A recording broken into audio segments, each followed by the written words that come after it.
सभी भक्तों को मेरा जय श्री राम। जैसा कि हम तुलसीदास कृत विनय पत्रिका का श्रवण कर रहे हैं, अब तक हमने पद क्रमांक 187 तक पढ़ लिया है। अब आगे। अरे मायावी संसार, अब मैंने तुझे यथार्थ जान लिया। तो प्रत्यक्ष ही कपट का घर है, पर अब मुझे भगवान का बल मिल गया है। इससे तू अपने कपट जाल में मुझको नहीं बांध सकता।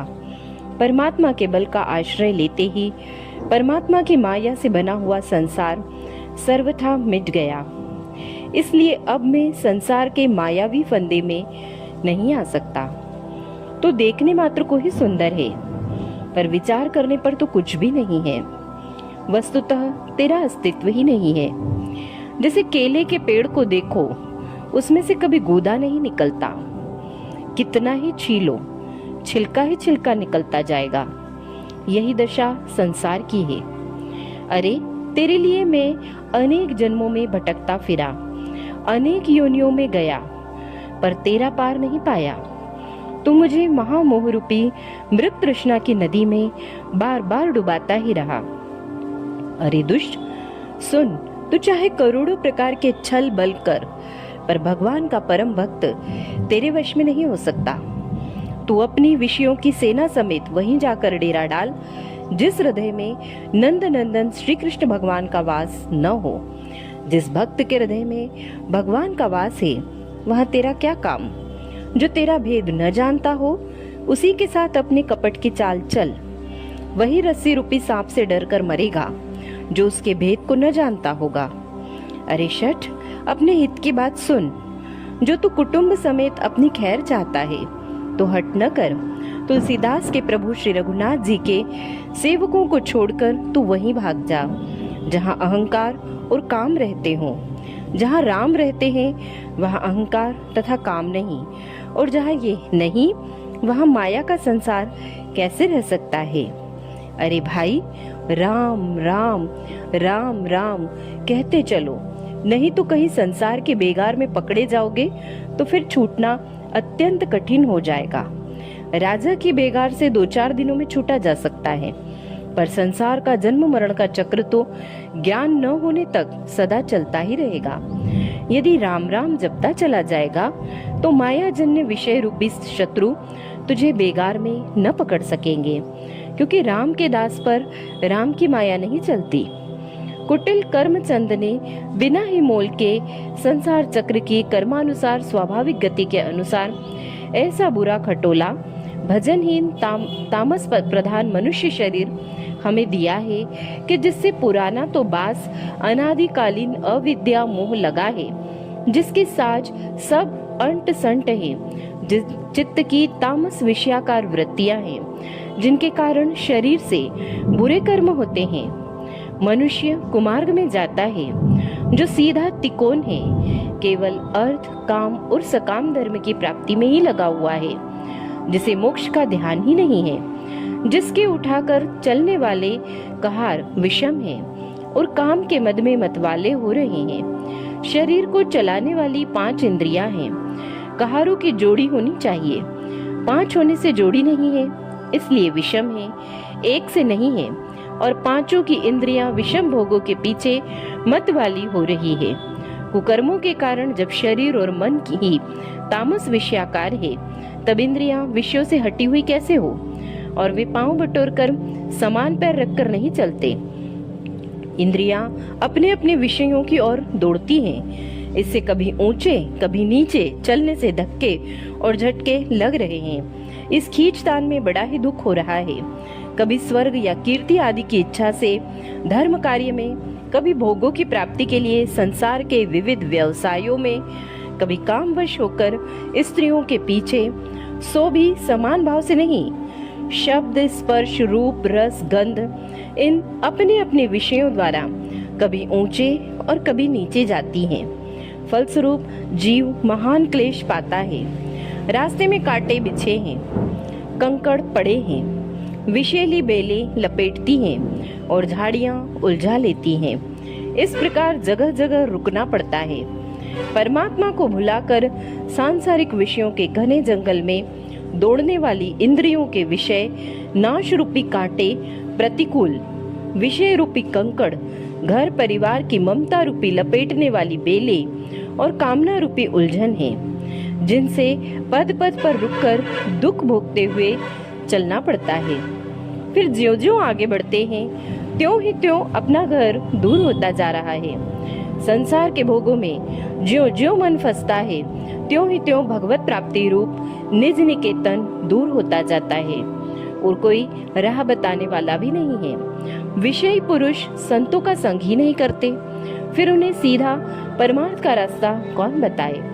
संग वाले तो उल्टा ही मार्ग बताते हैं। मार्ग बड़ा कठिन है, विषयों के झाड़ झंखाड़ों और पहाड़ जंगलों से परिपूर्ण है। साथ में भजन रूपी राह खर्च नहीं है। यहाँ तक कि अपने गांव का नाम तक भूल गए, भूल कर भी परमात्मा का नाम नहीं लेते और परमात्मा स्वरूप पर विचार नहीं करते। अतएव भगवान की कृपा बिना इस शरीर के द्वारा तो परम पद रूपी घर पहुंचना असंभव ही है। इसलिए हे श्री राम जी, अब आप ही कृपा करके इस तुलसीदास के जन्म मरण रूपी संसार भय को दूर कीजिए।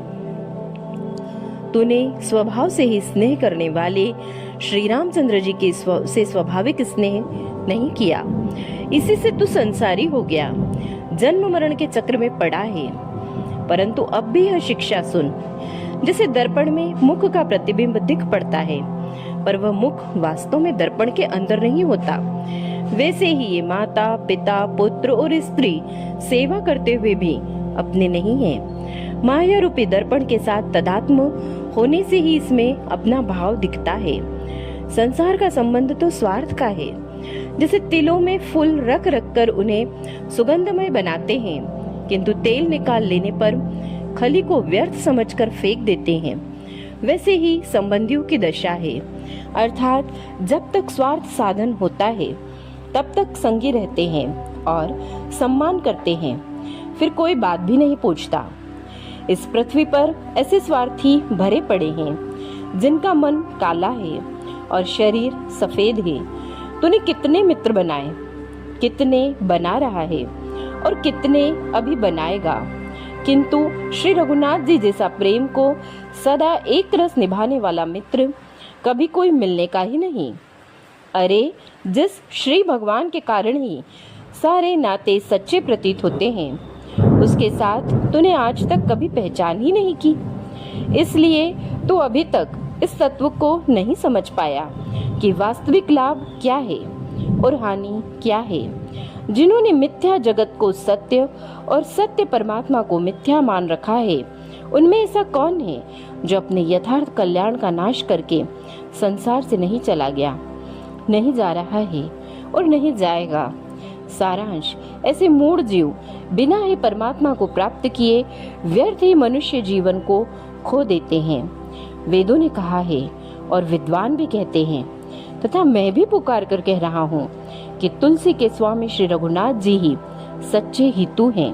तो तनिक अपने हृदय के नेत्रों से देख, सच्चे स्नेही तो केवल एक कौशलेंद्र श्री रामचंद्र जी ही हैं। प्रेम का कृतज्ञ राम जी के समान कोई दूसरा दयालु नहीं है। इस शरीर से संबंध रखने वाले सभी स्वार्थी हैं। देवता व्यवहार में चतुर हैं, जितनी सेवा करोगे उतना ही फल देंगे, और यदि कुछ बिगड़ गया तो सारा किया कराया व्यर्थ कर देंगे। दुखी, नीच और अनाथ का हित करने वाला श्री रघुनाथ जी के समान दूसरा कौन है? कोई भी नहीं। अब प्रेमियों की दशा देखिए। राग अथवा संगीत का स्वर निर्दय होता है, उसी के कारण बेचारा हिरण जाल में फंसकर मारा जाता है। अग्नि सबके साथ समान व्यवहार करने वाली है, बेचारे पतंग को उसी में पड़कर भस्म होना पड़ता है। जल भी प्रेम के निभाने में वीर नहीं है। मछली तो उसके बिना क्षण भर भी जीवित नहीं रहती, पर वह ऐसा है कि उसको मछली के बिना कोई दुख नहीं होता। चंद्रमा आजन्म रोगी है, उसका प्रेमी चकोर तो उस पर मुग्ध होकर अंगारे चुगता है, किंतु चंद्रमा उस पर तनिक भी तरस नहीं खाता। सूर्य बड़प्पन में भूल रहा है, कमल की तो कली कली उसे देखकर खिल उठती है, पर वह उसे नीच समझकर क्षण भर में ही सुखा डालता है। और मेघ तो प्रेम पथ के लिए बड़ा ही निर्दय है। बेचारे चातक को तरसाता ही नहीं, उस पर गरज गरज कर ओले बरसाता है और बिजली गिराता है। पर क्या किया जाए, जिसका मन जिससे बंध गया उसके लिए वही सुख देने वाला होता है। दुख को भी सुख मान लेता है। किंतु मेरी दृष्टि में श्री रघुनाथ जी सरिका सरल सुशील स्वामी दूसरा नहीं है। सेवा सुनते ही उस पर सही कर देने वाला, सेवा मान लेने वाला दूसरा कौन है? और अपराध देखकर भी उन पर कौन ख्याल नहीं करता? किसके दरबार में दीनों का सम्मान विशेष प्रेम से किया जाता है? पक्षी जटायु और शबरी को किसने पिता और माता के समान माना? बंदरों सुग्रीव आदि को किसने अपना मित्र बनाया? गुह निषाद से जो अपने सगे भाई भरत की तरह हृदय से लगाकर मिले, भला बताओ तो पापियों को पवित्र करने वाला ऐसा दूसरा कौन है? कोई नहीं। अभागे को कौन भाग्यवान बनाता है? डरे हुओं को कौन अपनी शरण में रखता है? वेदों में किसकी यश गाथा गाई जा रही है और कवि एवं विद्वान किसके गीत गा रहे हैं?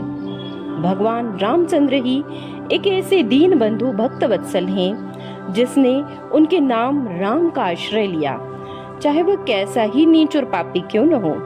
उसे श्री राम जी ने इस तरह अपना लिया जैसे कोई मिले हुए धन को तुरंत गांठ में बांध लेता है और उसके खरे या खोटेपन को भी नहीं परखता। जो ऐसा मलिन मन वाला है कि जिसके कलयुग में किए हुए कर्मों को सुनकर सुनने वाले भी पापी हो जाते हैं, उस तुलसीदास को भी उन्होंने अपना दास मान लिया। श्री रघुनाथ जी ऐसे ही गरीब निवाज हैं। अरे नीच, यदि श्री जानकीनाथ रामचंद्र जी से तेरा प्रेम और नाता नहीं है तो तेरे स्वार्थ और परमार्थ कैसे सिद्ध होंगे? इस अवस्था में तो कुटिल कलयुग ने तुझको बीच में ही ठग लिया, जिससे लोक परलोक दोनों ही बिगड़ गए। भगवान के प्रेम से विहीन लोगों के लिए वर्ण और आश्रम धर्म केवल पोथियों और पुराणों में ही लिखे पाए जाते हैं।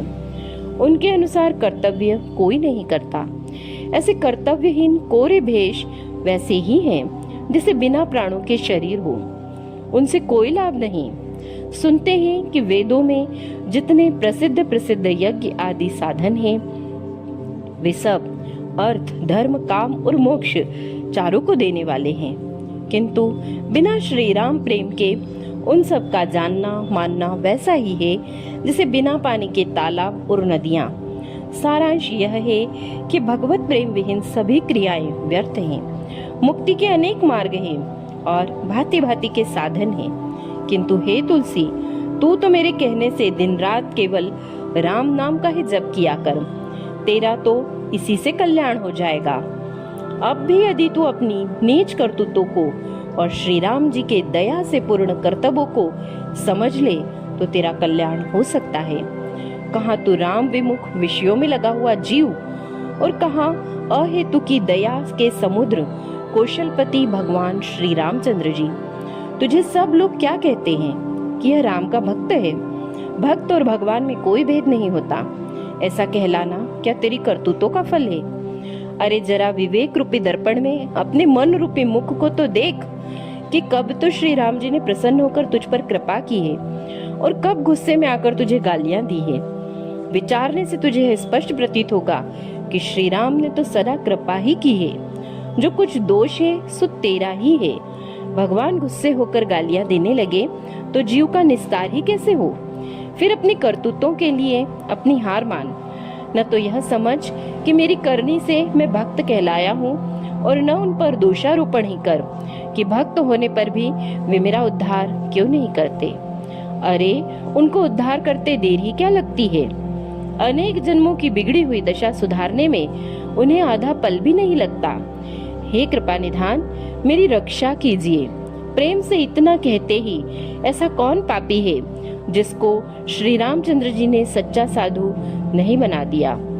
वाल्मीकि और गुह निषाद की कथा तथा सुग्रीव हनुमान शबरी रीछ, जामवान आदि के आदर सत्कार की बात सुनकर भी जो श्री राम जी के शरण नहीं हुआ, उस मूर्ख को कौन ज्ञान का उपदेश कर सकता है। सुग्रीव ने कौन सी सेवा की और कौन सी प्रीति की रीति निभाई थी। राज्य पाकर वह तो श्री राम जी के कार्य को भूल गया, पर उसके भी भाई बाली को अपने ऊपर कलंक लेकर भी व्याध की नाई मार डाला। इस प्रकार मारने की बात सुनकर भक्तों के अतिरिक्त और किसी को भी वह अच्छी नहीं लगी। विभीषण ने कौन सा भजन किया था, किंतु रघुनाथ जी ने उसे उसके बदले में क्या फल दिया। लंका का महान साम्राज्य और अपना अचल प्रेम। असल में गरीब निवाज श्री रामचंद्र जी को शरणागत के रक्षा करने के वचन की बड़ी लाज है। शरण आए हुए के पिछले कर्मों की ओर वे देखते ही नहीं। इसलिए तू रघुनाथ जी का ही नाम जपा कर दूसरी चर्चा ही न चलाया कर, क्योंकि सुंदर, सुख देने वाले, बुद्धिमान, समर्थ, कृपा सागर और शरणागत की रक्षा करने वाले स्वामी एक वही है। ऐसा कौन है जिसने आंखों में आंसू भरकर गदगद वाणी से, प्रेम पूर्ण चित्त से तथा पुलकित होकर श्री रामचंद्र जी की गुणावली का गान किया हो और उसका सांसारिक कष्ट नहीं छूट गया हो। पश्चाताप करना छोड़ दे। प्रभु रामचंद्र जी उपकार मानने वाले और सभी बाहर भीतर की, आगे पीछे की बातों को जानने वाले हैं। उनसे तेरी कोई करनी छिपी नहीं है। तुलसीदास, राम जी से तेरी कुछ नई जान पहचान नहीं है। उन पर दृढ़ भरोसा रख। यदि परम स्नेही श्री रामचंद्र जी के प्रति प्रेम नहीं है तो नर शरीर धारण करने से लाभ ही क्या हुआ। भगवान में अनन्य प्रेम होना ही तो मनुष्य जीवन का परम लाभ है। जिस शरीर को धारण कर शुद्ध बुद्धि वाले पुरुष सारे संसारी सुखों को विश्ववत त्याग कर श्री राम जी के प्रेमी बनते हैं, उस दुर्लभ शरीर को भी पाकर अरे महानीच, अभागे, तूने पेट भर भर कर पाप ही किए। जगत में ज्ञान, वैराग्य, योग, जप, तप, यज्ञ आदि आनंद मोक्ष के मार्गों की कमी नहीं है, किंतु बिना श्री राम जी के प्रेम के ये सारे साधन वैसे ही व्यर्थ हैं जैसे मृग तृष्णा के समुद्र की लहरें। संसार को देखकर, पुराणों और वेदों को सुनकर तथा ज्ञानी गुरुजनों से समझ बूझकर श्री राम जी के चरणार विंदों में प्रेम और विश्वास करना ही समस्त कल्याणों की खानी है। यदि अब भी तूने मन में समझ लिया और अपने हृदय में हार मान ली, अभिमान छोड़कर शरण हो गया, तो एक क्षण में ही तेरा कल्याण हो जाएगा। प्रेम पूर्वक सच्चे हितकारी श्री रामचंद्र जी का स्मरण कर तुलसीदास का यह सिद्धांत मान ले। स्वभाव, हे मेरे नाथ श्री राम जी, मैं आप पर बलि जाता हूँ।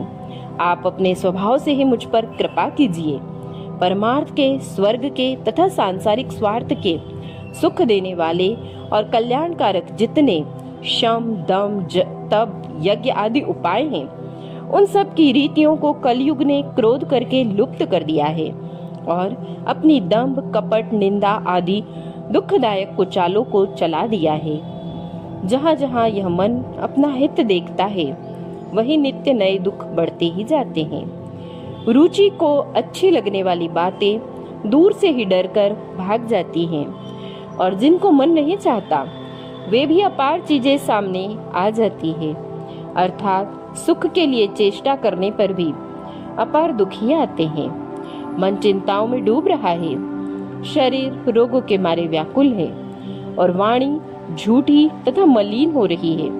सदा असत्य, कठोर और कुवाच्य ही बोलती है। किंतु यह सब होते हुए भी है नाथ, आपके साथ इस तुलसीदास का संबंध और प्रेम ज्यों का त्यों बना हुआ है। धन्य है जो इस प्रकार के अधम के साथ भी प्रेम का संबंध स्थायी रखते हैं। जब तक, अरे मन, तू किस लिए बहुत से प्रयत्न करता फिरता है?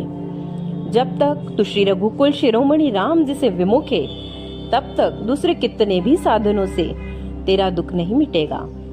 भगवत विमुख करोड़ों उपाय क्यों न करें, पर उसके दैहिक, दैविक, भौतिक तीनों ताप नष्ट नहीं हो सकते।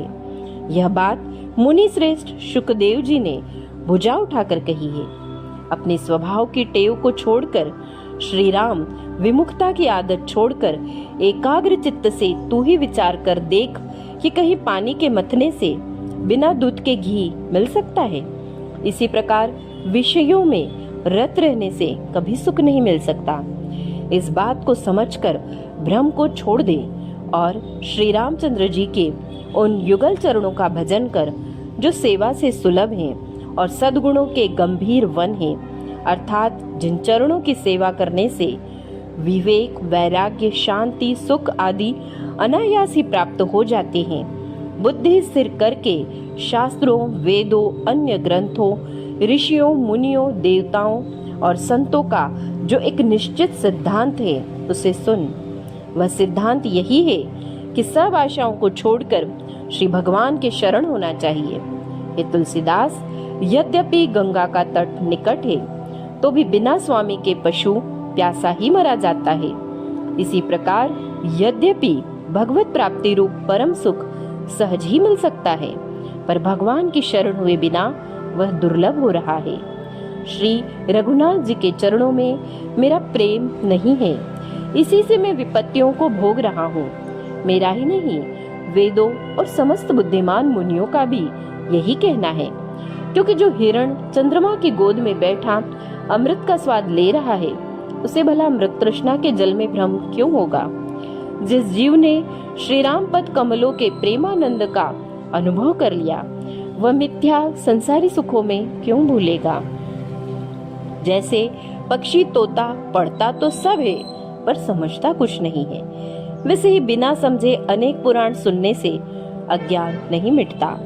अज्ञानी तोता बिना ही फंदे के स्वयं बंध जाता है, आप ही चौगली पकड़कर लटक रहता है।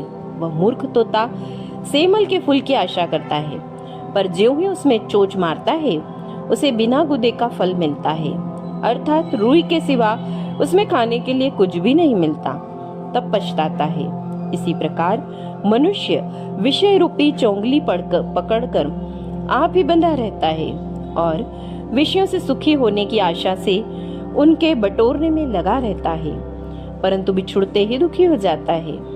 न तो मेरे पास कोई साधन है और न मुझे कोई सिद्धि ही प्राप्त है, न मैं वैदिक विधियों को ही जानता हूँ, न मुझे जप तप करना आता है और न प्राणायाम से ही मैंने मन वश में किया है। इस तुलसीदास को तो करुणा के भंडार भगवान रामचंद्र जी का ही एकमात्र भरोसा है, वही इसकी भयानक सांसारिक विपत्ति को दूर करेंगे, जन्म मरण से मुक्त करेंगे। अरे मन, मनुष्य जन्म की आयु का यह सुअवसर बीत जाने पर तुझे पछताना पड़ेगा। इसलिए इस दुर्लभ मनुष्य शरीर को पाकर कर्म, वचन और हृदय से भगवान के चरण कमलों का भजन कर। सहस्त्रबाहु और रावण आदि महाप्रतापी राजा भी बलवान काल से नहीं बच सके, उन्हें भी मरना पड़ा। जिन्होंने हम करते हुए धन और धाम संभाल संभाल कर रखे थे, वे भी अंत समय यहाँ से खाली हाथ ही चले गए। एक कोड़ी भी साथ न गई। पुत्र स्त्री आदि को स्वार्थी समझ इन सब से प्रेम न कर। अरे अधम, जब ये सब तुझे अंत समय में छोड़ ही देंगे तो तू इन्हें अभी से क्यों नहीं छोड़ देता। इनका मोह छोड़कर अभी से भगवान में प्रेम क्यों नहीं करता। अरे मूर्ख, अज्ञान निद्रा से जाग, अपने स्वामी श्री रघुनाथ जी से प्रेम कर और हृदय से सांसारिक विषयों से सुख की दुराशा को त्याग दे। विषयों में सुख है ही नहीं, तब मिलेगा कहाँ से। हे तुलसीदास, जैसे अग्नि बहुत सा घी डालने से नहीं बुझती, अधिक प्रज्वलित होती है, वैसे यह कामना भी ज्यों ज्यों विषय मिलते हैं त्यों ही त्यों बढ़ती जाती है। यह तो संतोष रूपी जल से ही बुझ सकती है। शेष आगे।